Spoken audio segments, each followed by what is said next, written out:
درد دل کے واسطے پیدا کیا انسان کو، ورنہ طاعت کے لیے کچھ کم نہ تھے کرو بیاں۔ یہ شعر، اس کی شرعی حیثیت کیا ہے، یہ انہوں نے پوچھا ہے۔ اب پہلے تو انہوں نے جناب مولویوں نے میرے خلاف کیتا سی، ان لگتا ہے کہ شاعروں نے میرے خلاف کرنا ہے۔ ہر دفعہ کوئی نہ کوئی شعر، پچھلی دفعہ بھی وہ آ گیا تھا کہ محمد سے وفا تو نے تو ہم تیرے ہیں، اس سے پہلے آیا تھا وہ بے خطر کود پڑا آتش نمرود میں عشق۔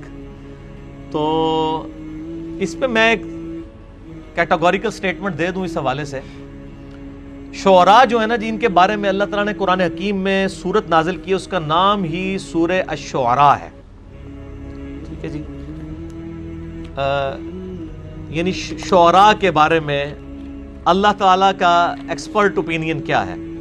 یہ سورت نمبر ہے 26 اور پارہ نمبر 19 کے اندر جا کے یہ مکمل ہوتی ہے، اور اس میں آپ کو خود ہی پتہ چل جائے گا اللہ تعالیٰ ان کے بارے میں کیا ارشاد فرما رہا ہے۔ اعوذ باللہ من الشیطان الرجیم، بسم اللہ الرحمن الرحیم، وَالشُّعَرَاءُ يَتَّبِعُهُمُ الْغَاوُونَ، اور جو شاعر ہیں یہ اکثر جو ہے نا وہ غلط چیزوں کی ہی پیروی کرنے والے ہوتے ہیں،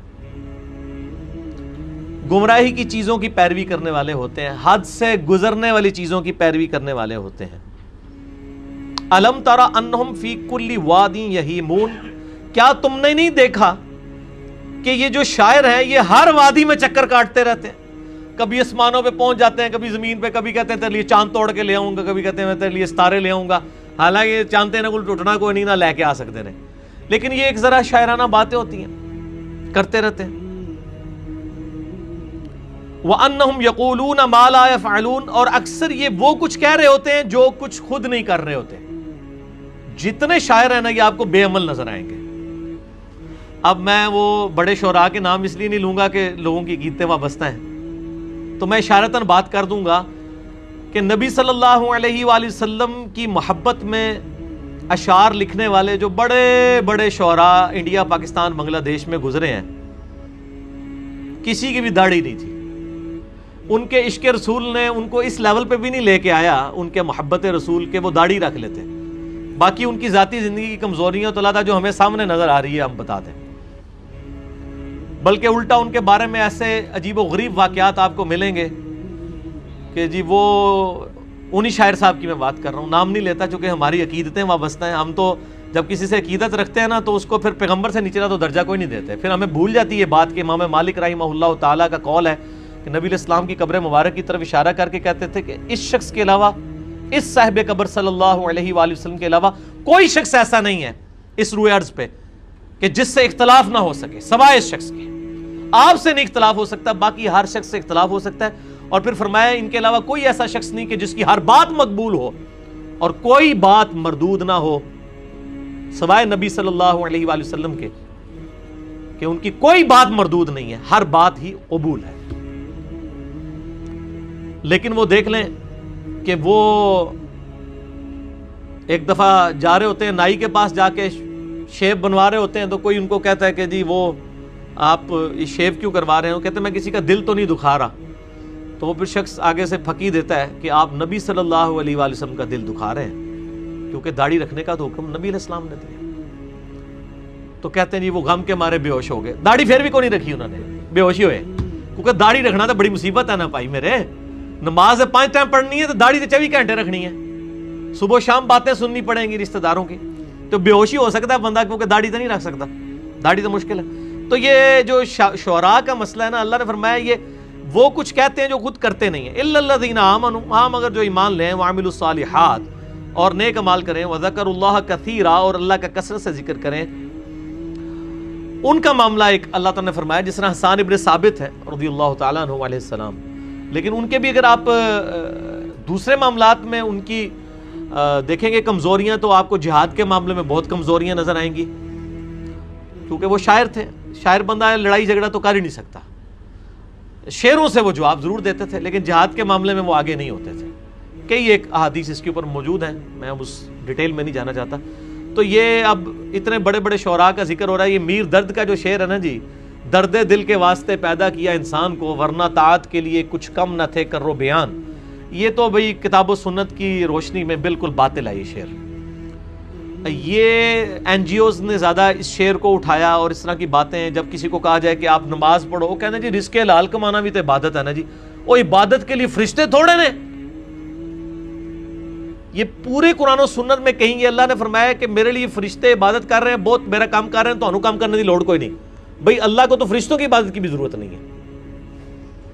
فرشتے محتاج ہیں اللہ کے، ہم بھی محتاج ہیں. اللہ نے کب کہا کہ مجھے تمہاری عبادت کی ضرورت ہے؟ اللہ تعالیٰ فرماتا ہے تمہیں تمہارے لیے عبادت کی ضرورت ہے. یہاں پہ یہ شعر پڑھ پڑھ کے جی وہ فرشتے، یہ وہی ہے نا کہ انسان کو درد دل کے واسطے پیدا کیا ہے کہ آپ این جی اوز بنائیں، کسی غریب کا علاج کروا دیں، کسی کو بلڈ ڈونیٹ کر دیں، بس آپ یہی کرتے رہیں، بال بچوں کا پیٹ پالیں. یہی اسی کام کے لیے اللہ نے پیدا کیا ہے، ورنہ طاعت کے لیے کچھ کم نہ تھے کرو بیان. یہ جو فرشتے ہیں یہ کچھ کم نہیں تھے اللہ کی فرما برداری کرنے کے لیے. انسانوں کی تو اللہ کو ضرورت ہی نہیں ہے. بھئی اللہ کو فرشتوں کی بھی ضرورت نہیں ہے. یہ تو کلمات کفر ہے کہ اگر کسی کا یہ عقیدہ ہے اس کے پیچھے. اب یہ اس کی نیت پہ ڈیپینڈ کرتا ہے، ہم اس پہ چھوڑتے ہیں کہ فرشتوں کی عبادت کا اللہ محتاج ہے تو وہ کافر ہے. اور یہ این جی اوز ان چیزوں کو اٹھاتی ہیں جی حقوق اللہ تو اللہ نے معاف کر دینے نے، تو انہوں گارنٹی دیتی ہے نا معاف کر دینے نے، حقوق العباد معاف نہیں کرنے. حالانکہ اللہ نے قرآن میں ایک حکم شرک کے بارے میں کہا ہے کہ میں معاف نہیں کروں گا، باقی سارے معاف کر دوں گا. حقوق اللہ، حقوق العباد وہ جس کے لیے چاہوں گا. صرف شرک کا معاف نہیں کروں گا. حقوق العباد کا معاملہ بھی اللہ کی مرضی، چاہے وہ بندہ معاف کرے یا اللہ تعالیٰ اس بندے سے معاف کروائے اللہ تعالیٰ. لیکن حقوق اللہ کی وجہ سے حقوق العباد معاف نہیں ہوں گے، حقوق العباد کی وجہ سے حقوق اللہ معاف نہیں ہوں گے. اور حقوق العباد بھی جو ہے یہ بھی تفریق علماء کی ہوئی ہے. اللہ کے نزدیک تو کوئی چیز حقوق العباد نہیں ہے، ساری چیزیں حقوق اللہ ہیں. ماں باپ کی فرما برداری کا تابع فرمان ہونے کا حکم کس نے دیا ہے؟ اللہ نے. اگر ماں باپ کے ساتھ حسن سلوک کرنے کا حکم ہمیں این جی اوز دے رہی ہوتی تو جن ملکوں کی این جی اوز لانچ ہوئی ہوئی ہیں، جن ملکوں سے یہ چندہ لے کے اپنا ایجنڈا ہمارے ان ملکوں کے اندر لانچ کر رہی ہیں، ان کے اپنے ملکوں میں تو اولڈ ایج ہاؤسز بنے ہوئے ہیں. ماں باپ کے ساتھ یہی سلوک ہونا چاہیے دنیاوی اعتبار سے کہ انہوں نے اپنی زندگی یاشی میں گزاری، پائی ہوں سانو یاشی کرن دیو، تسی جاؤ نا اولڈ ایج ہاؤسز. دنیاوی طور پہ یہی ہونا چاہیے. لیکن یہ اسلام ہے، یہ اللہ ہے، یہ پیغمبر ہیں صلی اللہ علیہ وآلہ وسلم جو آپ کو کہتے ہیں کہ ماں باپ بڑھاپے میں ہو اف تک مت کہو. یہ حقوق اللہ ہے، حقوق العباد نہیں ہے. یہ تفریق ختم کریں. اس تفریق نے بڑا بیڑا غرق کیا ہے. جس طرح علماء نے جی وہ علم اصل چیز ہے، علم کہہ کے عمل چھوڑ دیا. دوسری طرف جو بے عمل والے لوگ ہیں، عقیدوں میں شرک ہے، گستاخیاں ہیں، پگڑیاں بنائی ہوئی ہیں، خوبصورت داڑیاں رکھی ہوئی ہیں، وہ کہتے ہیں جناب وہ جی سنت کے مطابق چلنا چاہیے. وہ کسی دربار کے اوپر دیگ چڑھانے کے لیے کوئی گیا ہوا ہے نا، وہاں کھڑے ہو کے پانی پی رہے ہیں نا، اس کو 50 بندے سمجھا رہے ہوتے جناب بہ کے پانی پیو سنت ہے. لیکن وہ جو اس سے بڑا جرم کرنے آیا ہوا ہے، ادھر دیگ چڑھانے آیا ہوا ہے غیر اللہ کے نام کے اوپر، وہ کوئی نہیں کہتا کہ جناب اتنے کے لین آئے ہو، اللہ نے نہ دی دینی سی اپنے شہر جی دیں دے. شرک کے اوپر جو اٹیک ہو رہے ہیں اس پہ کوئی بولنے کے لیے تیار نہیں ہے. چھوٹی چھوٹی سنتوں کو لے کے بیٹھے میں بیٹھ کے پانی پیئے. جی یہ 11ویں شریف کا دودھ ہے، بیٹھ کے پیئے. پہلے 11ویں شریف تے لے کے آؤ نا اسلام وچ، بیٹھ کے تو بعد ہی گل ہوئے گی نا. تو یہ بالکل غلط ہے. اللہ نے قرآن میں واضح کہا ہے وما خلقت الجن والانس الا لیعبدون. سورہ الذاریات میں نے جن اور انسانوں کو فقط اس لیے پیدا کیا ہے کہ وہ میری عبادت کریں.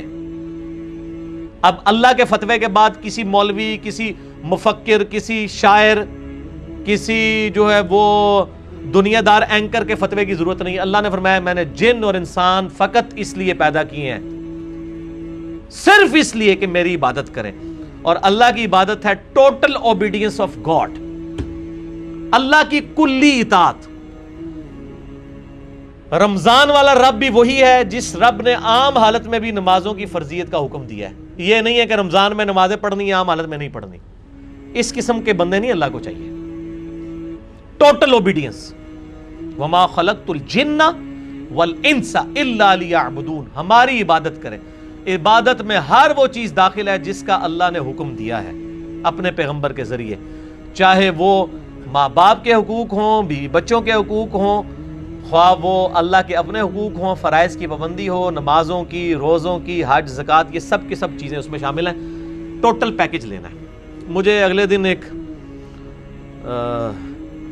ٹی وی چینل ہے نجی، اس کے کسی پروڈیوسر کا فون آیا تو مجھے کہنے لگا جی کہ وہ ہم نے بریکنگ نیوز چلانی ہوتی ہے تو وہ نماز پڑھنے کے لیے میں مسجد میں نہیں جا سکتا، میری ذمہ داری ہوتی ہے.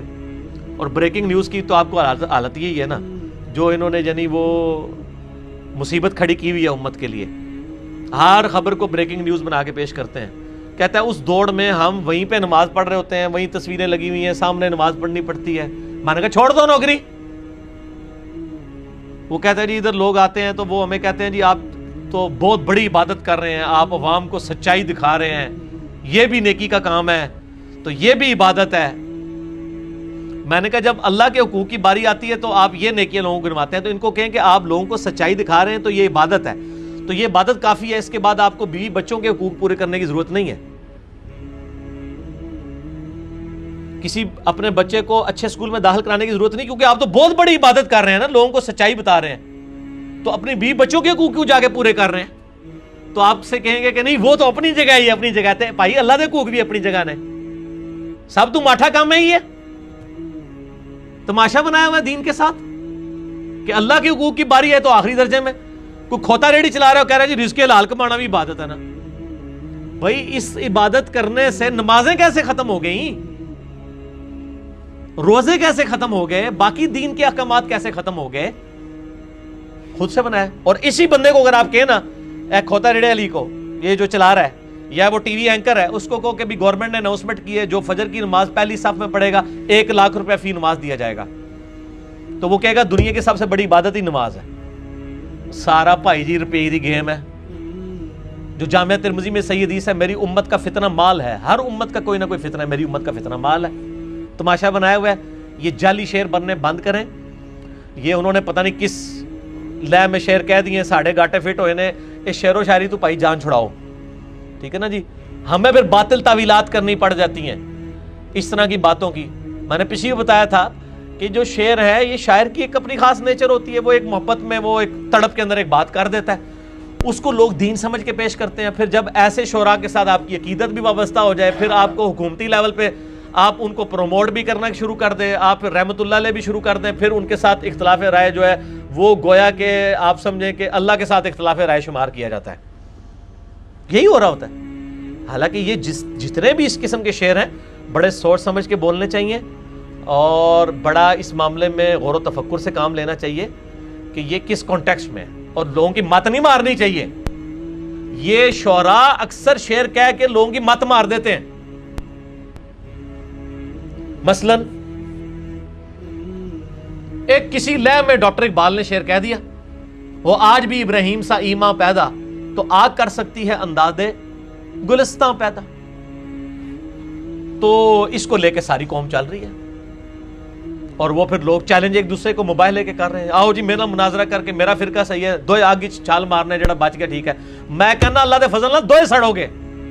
تسی امام کعبہ نو بھی لے آؤ یا کسی گدی نشین نو کسی دربار دے لے آؤ، دوئے سڑو گے اللہ دے فضل نال. میں تمہیں لکھ کے دینا، نہ سڑے تو میں تہاڈا فرقہ قبول کر لاں گا، بچو گے ہی نہیں. جعلی اگاں جڑی ٹی ویاں تے جھوٹ مچایا ہوا چلا رہے ہو، اسی جلا کے دینے آگ. اس طرح ہوگا میرے بھائی. وہ صحابہ کرام کو کڑاہوں میں جلایا گیا.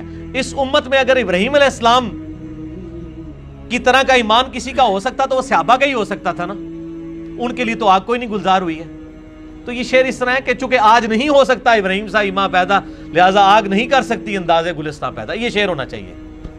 اور لوگوں کو یہ شعر پڑھا کے وہ جناب اتنی مصیبت ڈالی ہے، لوگ کہتے ہیں جناب بس وہ جی اللہ کر دے. اللہ نے دنیا کو اسباب کے ساتھ جوڑا. یہ ایک ہی واقعہ ہوا ہے میرے بھائی، یہ دوبارہ بار بار واقعات نہیں ہونے ہیں. نہ نبی علیہ السلام نے کہیں کہا ہے. وہ ابرا کے لشکر کو ایک دفعہ ہی تباہ کیا گیا ہے، اس کے بعد خانہ کعبے کی اینٹ سے اینٹ بجائی گئی ہے. یزید کے دور میں بھی صحیح مسلم اٹھا کے دیکھ لیں، کتاب الحج چیپٹر میں خانہ کعبہ شریف کا غلاف شہید ہو گیا، دیوار اس کی گر گئی. حجاج ابن یوسف نے منجنیق سے پتھر برسائے، تو کعبے کی تو کوئی حفاظت نہیں ہوئی ہے. بخاری میں حدیث ہے قرب قیامت میں ایک کالا حبشی پتلی ٹانگوں والا کعبے کی اینٹ سے اینٹ بجا دے گا. آپ کو کہ جی وہ کعبے کی ذمہ داری اللہ نے لی ہے، کوئی ذمہ داری نہیں لی ہوئی ہے، کہیں نہیں لکھا ہوا یہ. نہ یہ کہیں پہ لکھا ہوا ہے کہ کوئی بندہ جو ہے وہ کلمہ پڑھ کے تو آگ میں چھلانگ مار دے گا تو بچ جائے گا, یا کوئی بسم اللہ پڑھ کے تو وہ زہر پی لے گا تو وہ بچ جائے گا. Not at all. وہ ان چیزوں کے اوپر تو عیسائی مناظرے آ رہے ہیں مسلمانوں سے. ڈاکٹر ذاکر نائک کا جو مناظرہ ہوا تھا ولیم کیمبل کے ساتھ, اس میں ایک مسلمان نے ولیم کیمبل کو کوسچن پٹ کیا تھا کہ آپ کی انجیل میں لکھا ہے کہ جو عیسیٰ علیہ السلام کے نام کے اوپر اگر زہر قاتل بھی پی لے تو اس پہ زہر اثر نہیں کرے گا. اس نے زہر کی بوتل اٹھائی تھی, اس نے کہا کہ ولیم کیمبل تو پی, اور جو بچ گیا تو میں عیسائیت قبول کر لوں گا. میں کہتا ہوں جی ویٹیکن سٹی کا پاپ بھی پیے تو وہ نہیں بچے گا, اور نہ اللہ رسول کے نام کے اوپر امام کعبہ زہر پیے تو وہ بچے گا. حضرت عمر نے اللہ رسول کا نام نہیں لیا ہوا تھا, بخاری میں نہیں آتا ان کو زہر آلود خنجر مارا گیا تو شہید ہو گئے نا, بچ گئے. اور وہ تو اللہ کا نام لے رہے تھے, سورہ فاتحہ پڑھ رہے تھے, ایاک نعبد و ایاک نستعین, پھر بھی خنجر نے اپنا کام کر دیا. وہ آج بھی ابراہیم سا ایمان پیدا تو آگ کر سکتی ہے انداز گلستان پیدا, تو ابراہیم سا ایمان تو تھا نا حضرت عمر فاروق رضی اللہ تعالیٰ عنہ میں. یہ میں آپ کو بتاؤں شعر و شاعری نے اس امت کو بڑی دوسری ڈگر کے اوپر چلا دیا ہے, اور لوگ پتہ نہیں کہاں سے کہاں چل پڑے ہوئے. خدا کا نام ہے, کتاب و سنت کو دیکھیں, دلائل کیا ہیں. یہ شعر و شاعری جو ہے نا ان کو شعروں تک رہنا دیں, آپ گرمانے کے لیے کریں, اور یہ شعر پڑھنے کے بعد کہیں کہ یہ تھریٹیکل تھا. اصل میں شعر یہ ہے, آج بھی نہیں ہو سکتا ابراہیم سا ایمان پیدا, آج بھی نہیں کر سکتی آگ انداز گلستان پیدا. یہ شعر ہے, یہ نہیں ہو سکتا, امپاسبل.